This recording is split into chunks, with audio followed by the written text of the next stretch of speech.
नमस्कार दोस्तों, जय हिंद जय भारत। आज हम लोग देखेंगे ऊंचाई एंड दूरी। तो जैसा कि आप जानते हैं कि जो ऊंचाई एंड दूरी होती है उसको हमने बेसिक क्लास कक्षा 9 और 10 में स्टडी किया है। तो आज हम लोग इसको ट्रिक के द्वारा प्लस कंसेप्ट के द्वारा समझेंगे। यदि आपके पास कोई समकोण त्रिभुज है, यहाँ पर आपकी आँख है और आप इस वस्तु को देख रहे हैं, तो जब हम किसी वस्तु को देखने के लिए अपनी आँख को उठाते हैं तो वहाँ पर जो कोण बनता है उसे उन्नयन कोण कहते हैं। कौन सा कोण कहते हैं? उन्नयन कोण कहते हैं। दूसरी कंडीशन ये होती है, मान लो आप ऊपर हैं और आपको अपनी आँख को क्या करना पड़ रहा है, इस वस्तु को देखने के लिए झुकाना पड़ रहा है। तो जो यहाँ पर एंगल बनेगा उस एंगल को हम बोलेंगे अवनमन कोण। क्या बोलेंगे? अवनमन कोण। तो यदि किसी वस्तु को आप नीचे से ऊपर की ओर देख रहे हैं तो आपको अपने आँख को क्या करना पड़ता है? उठाना पड़ता है। तो जो उठाने में जो कोण बनता है उस कोण को हम बोलते हैं उन्नयन कोण। यदि कोई वस्तु नीचे है और आप ऊपर बैठे हैं, अपनी आँख को क्षैतिज से नीचे झुकाना पड़ता है, तो जो कोण बनता है वह हमारा अवनमन कोण कहलाता है। तो जितना एंगल यहाँ पर बनता है वही एंगल यहाँ हो जाता है। क्योंकि ये समांतर लाइनें होती हैं, समांतर लाइनों के एकांतर कोण क्या होते हैं? बराबर होते हैं। तो जो एंगल यहाँ होगा वो एंगल यहाँ पर भी बनेगा। तो इस प्रकार के दो कंडीशन बनते हैं त्रिकोणमिति में, एक उन्नयन कोण की कंडीशन, एक अवनमन कोण कंडीशन। जब किसी वस्तु को देखने के लिए अपनी आँख को उठाना पड़ता है तो वहाँ पर उन्नयन कोण बनता है। जब किसी वस्तु को देखने के लिए अपनी आँख को झुकाना पड़ता है तो वहाँ पर अवनमन कोण बनता है। अब इसके कंसेप्ट को समझते हैं। तो दोस्तों, आपको दो प्रकार के फिगर दिए गए हैं। इन फिगरों को आप थोड़ा सा ध्यान से देखिए। पहला फिगर है 60, 30, 90 वाला। दूसरा फिगर है 90, 45, 45। इन दो फिगरों को आप याद रखना है। अधिकतर जो प्रश्न होते हैं इन्हीं दो फिगरों से संबंधित कंपटीशन में प्रश्न पूछे जाते हैं। तो याद रखना, 90 के सामने आपका 2a मानेंगे, 30 के सामने a मानेंगे एंड 60 के सामने a√3 मानेंगे। याद रखना, पहले फिगर में यदि 60, 30, 90 वाला फिगर है तो जो 30 होगा उसके सामने a होगा, जो 90 होगा उसके सामने 2a होगा और जो 60 होगा उसके सामने a√3 होगा। यदि आपके पास दूसरा फिगर दिया हो 90, 45, 45 वाला, तो 90 के सामने a√2, 45 के सामने a एंड सेकेंड 45 सामने a। तो इस प्रकार के आपको दो प्रकार के रेशियो याद रखना है। पहले फिगर में 60 के सामने a√3, 30 के सामने a और 90 के सामने 2a।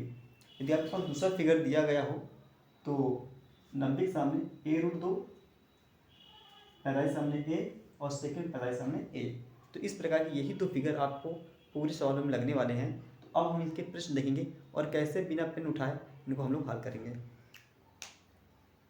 तो देखते हैं, पहला प्रश्न है, एक दीवार के सहारे तिरछी खड़ी हुई सीढ़ी का उन्नयन कोण 45 अंश है और इसका निचला सिरा दीवार से 10 मीटर की दूरी पर है। सीढ़ी की ऊंचाई ज्ञात करना है। सीढ़ी कितनी लंबी है वो आपको बताना है। तो एक दीवार है जिसके सहारे एक सीढ़ी खड़ी हुई है जिसका जो उन्नयन कोण है वह 45 अंश का है। तो आपको बताना है कि जो सीढ़ी है उसकी लंबाई कितनी है। और हमें दिया क्या गया है, दीवार से सीढ़ी के निचले सिरे की दूरी पता है, वह कितनी है? 10 मीटर है। तो बताया था कि जो 90 होता है, 90, 45, 45 जो फिगर होता है, तो 90 के सामने जो होता है वह कितना होता है? a√2 होता है। a√2 होता है, अर्थात जो लंबाई यहाँ होगी उसका a√2 होगा। तो यहाँ पर 10 है तो ये लंबाई कितनी होगी? 10√2 होगी। इसका मतलब हम कह सकते हैं जो सीढ़ी की ऊंचाई होगी वह कितनी होगी? 10√2 होगी। तो इस प्रकार जो इसका राइट आंसर होगा वह ऑप्शन नंबर ए राइट होगा। नेक्स्ट क्वेश्चन देखते हैं। तो दोस्तों, एक नेक्स्ट प्रश्न है, 18 मीटर ऊंचे एक प्लेटफॉर्म के शीर्ष से टावर के शीर्ष का उन्नयन कोण 30 अंश है। यदि प्लेटफॉर्म टावर से 75√3 मीटर दूर स्थित है तब टावर की ऊंचाई कितनी होगी? एक टावर है जो कि प्लेटफॉर्म से 75√3 मीटर की ऊंचाई पर स्थित है। टावर की जो ऊंचाई प्लेटफॉर्म की जो ऊंचाई है वह 18 मीटर है। एक प्लेटफॉर्म है जिसकी ऊंचाई कितनी है? 18 मीटर है। प्लेटफॉर्म के शीर्ष से टावर के शीर्ष का जो उन्नयन कोण है वह कितने अंश का है? वह 30 अंश का है। तो आपको बताना है इस टावर की हाइट क्या होगी। यहाँ से यहाँ तक की जो टावर की हाइट है वो आप बताना है कि टावर की हाइट कितनी है। तो देखो इसको कैसे हल करना है, सिंपल है।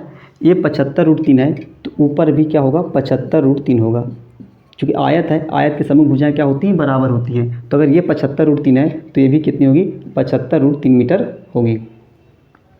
तो यह एक समकोण त्रिभुज बन चुका है, क्योंकि यहाँ 90 अंश बन रहा है। तो यह एक समकोण त्रिभुज है, 90 30, तो यहाँ पर कितना होगा 60 अंश का एंगल होगा। तो 30 के सामने क्या होता है a√3, तो ये इतने से यहाँ तक की वैल्यू क्या होगी, a होगी, सॉरी 30 के सामने क्या होता है a होता है, और 60 के सामने क्या होता है a√3 होता है।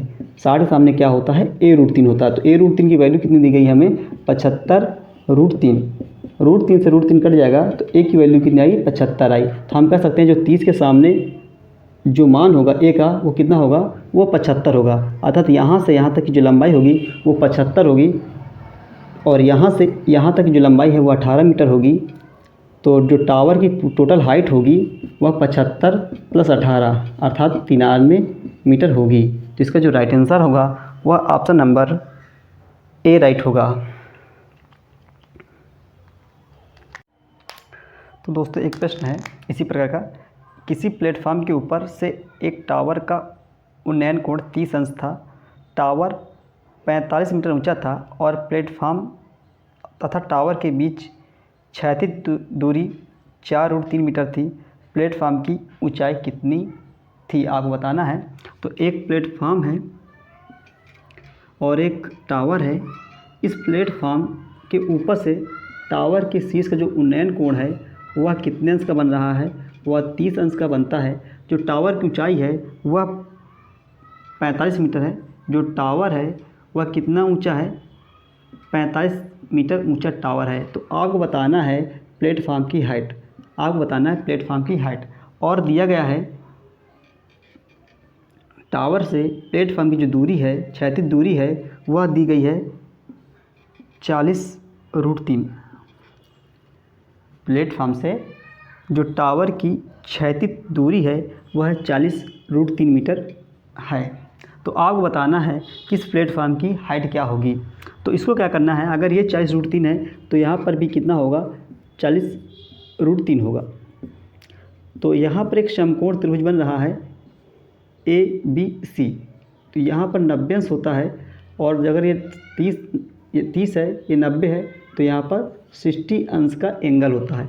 तो 30 90 60 में 60 से जो सामने होता है वह हमारा a√3 होता है, और a√3 की जो वैल्यू है वह 40√3 दी गई है। तो √3 से √3 काट लेंगे तो a बराबर 40। इसका मतलब जो a की हाइट होगी, जो a की लंबाई होगी वह 40 मीटर होगी। तो 30 के सामने कितना होता है a होता है। इस प्रकार हम कह सकते हैं जो कि BC की लंबाई है, BC की जो लंबाई है वह कितनी होगी 40 मीटर होगी। जो 30 के सामने होता है वो क्या होता है a होता है। तो a की वैल्यू कितनी होगी 40 होगी, और a क्या है BC है। तो इसका मतलब यहाँ से यहाँ तक की जो हाइट होगी वह 40 मीटर होगी। पूरी हाइट यहाँ से यहाँ तक की 45 है, ऊपर की 40 है, तो नीचे कितनी होगी 5 मीटर होगी। कितनी मीटर होगी 5 मीटर होगी। अब ये 5 मीटर है तो यहाँ पर भी 5 मीटर होगा, क्योंकि आयत की समभुजाएं भुजाएँ क्या होती हैं, बराबर होती है। अगर ये 5 मीटर है तो इसके सामने वाली जो भुजा होगी वह भी 5 मीटर की होगी। इस प्रकार हम कह सकते हैं जो प्लेटफॉर्म की हाइट होगी वह 5 मीटर होगी। तो इसका जो राइट आंसर होगा वह ऑप्शन नंबर बी राइट होगा, 5 मीटर। प्लेटफॉर्म की हाइट क्या होगी 5 मीटर होगी। तो इस प्रश्न को इस प्रकार हल करना था। अगर आपको वीडियो अच्छा लगे तो इसको लाइक करें, सब्सक्राइब करें, और हमारा नेक्स्ट पार्ट इस पर और हार्ड क्वेश्चन वाले आने वाले हैं, उसको देखें ज़रूर।